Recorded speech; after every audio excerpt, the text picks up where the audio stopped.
In the previous lecture, we established that Earth is an ocean planet and that the oceans play a central role in climate, chemistry, biology, and human society. In this lecture, we're going to take a step back in time, and we're going to ask a more fundamental question. Where did Earth and its oceans come from? How were they formed? Understanding how the oceans formed helps explain why they have their current chemistry, why they regulate climate the way they do, and why Earth is a habitable planet at all.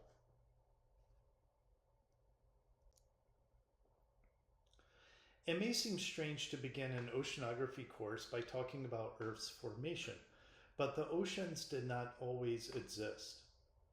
Earth has changed dramatically through time, and the conditions under which the oceans formed continue to influence how they behave today. The composition of seawater, the presence of dissolved salts, and even Earth's climate system all trace back to processes that occurred very early in Earth's history. And it's important for us to understand them.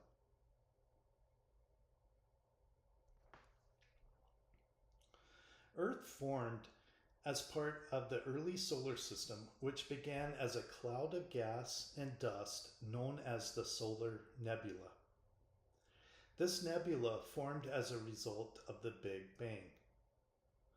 Gravity caused much of the gas and dust to collapse toward the center, and that eventually formed the sun. Remaining materials began clumping together to form the planets. Earth formed through a process called accretion, where small particles collided and stuck together, gradually building a larger and larger and larger body.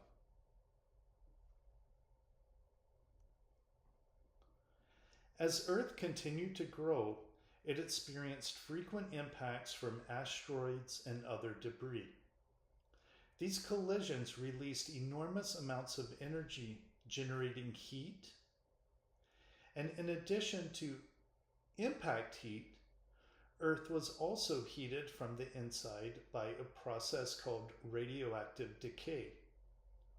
Certain elements inside Earth, such as uranium, thorium, and potassium, are very unstable.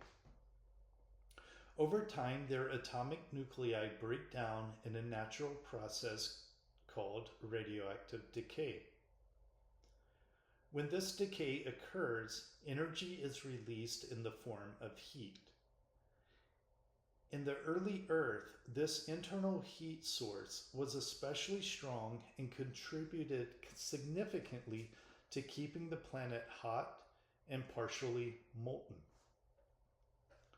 Together, heat from impacts and heat from radioactive decay made early Earth a very hot, dynamic, and unstable place, very different from the planet we see today.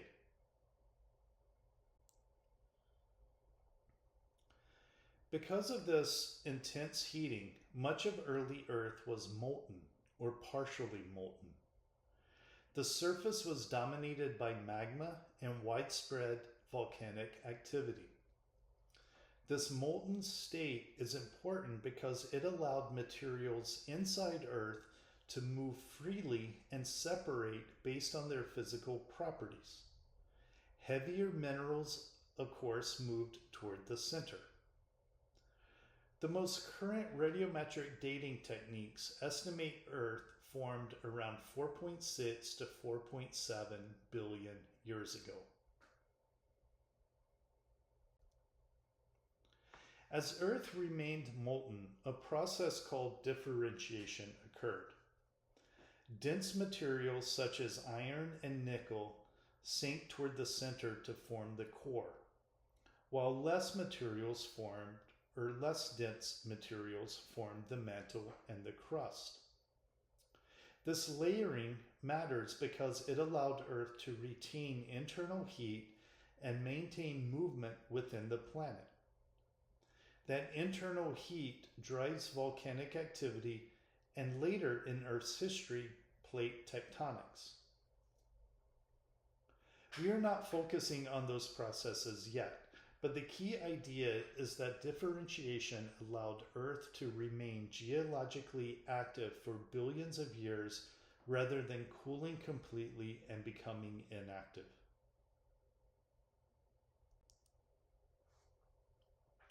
Early Earth did not have an atmosphere like the one we have today. There was no free oxygen, and conditions were hostile to the formation of life. Instead, the atmosphere formed primarily through volcanic outgassing. Volcanoes release gases trapped inside Earth, including water vapor, carbon dioxide, nitrogen, methane, and ammonia. These gases provided the raw materials necessary for the formation of the oceans.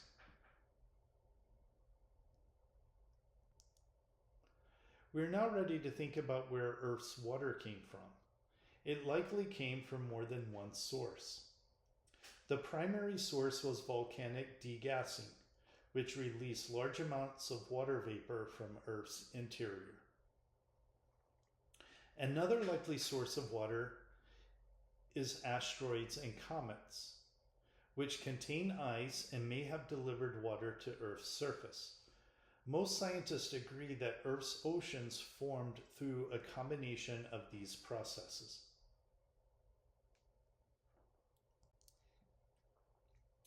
As Earth gradually cooled, water vapor in the atmosphere began to condense. This condensation led to persistent rainfall over extremely long timescales, millions of years rather than days or weeks. Water slowly transitioned from the atmosphere to the surface, accumulating over long time periods. We believe Earth was cooled enough for these processes to work by around 4.2 billion years. Rain would have started around this same time period, but it is important to remember that the atmosphere was still extremely hot, rich in water vapor, and volcanoes were still quite active. Rainfall would have gradually intensified with significant and torrential nonstop rain for millions, perhaps even tens of millions of years.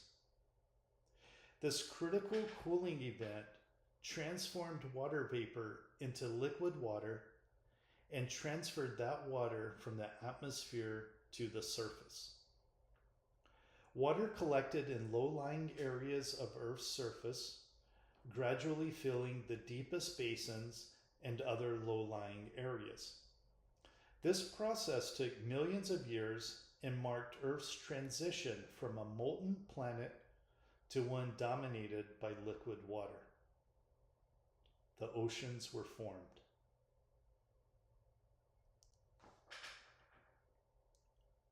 One of the defining characteristics of the ocean today is salinity. As rain fell on land, it weathered rocks, breaking them down and releasing dissolved ions such as sodium and chloride. Many rocky shorelines around the world continue to erode and illustrate this process that still occurs today. Students that visit the Marine Station down here in the Florida Keys will see examples of this erosive process when they come to visit. Rivers also transport dissolved materials to the ocean, and these minerals also contribute to the collection of salt minerals found in the oceans.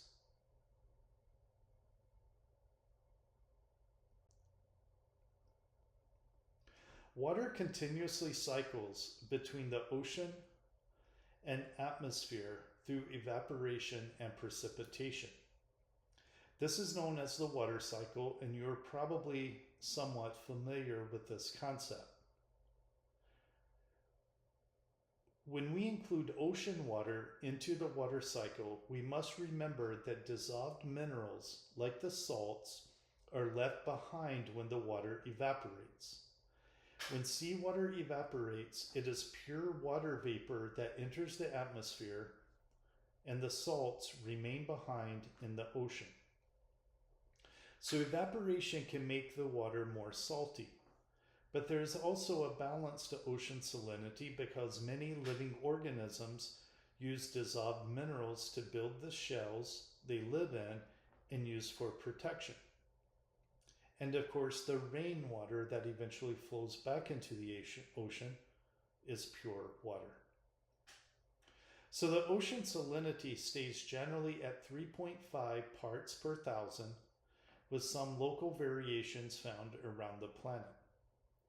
The salinity is relatively stable because there is a balance of the inputs, like the rivers and the rocks, with that of the removal processes driven primarily by marine organisms. This balance creates a condition known as dynamic equilibrium.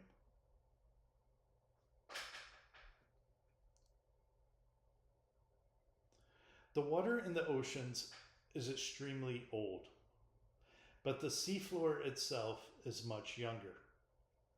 Oceanic crust is continuously created and destroyed through geological processes, meaning the oldest seafloor is only a few 100 million years old.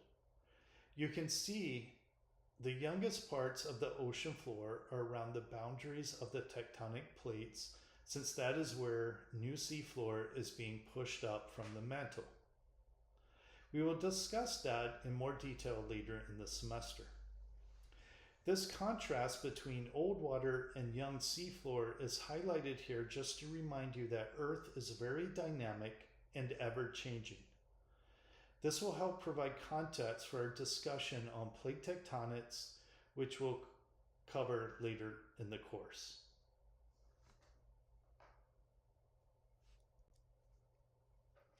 Understanding the formation of Earth and its oceans help explain why the ocean has its current chemical composition and how it interacts with the atmosphere.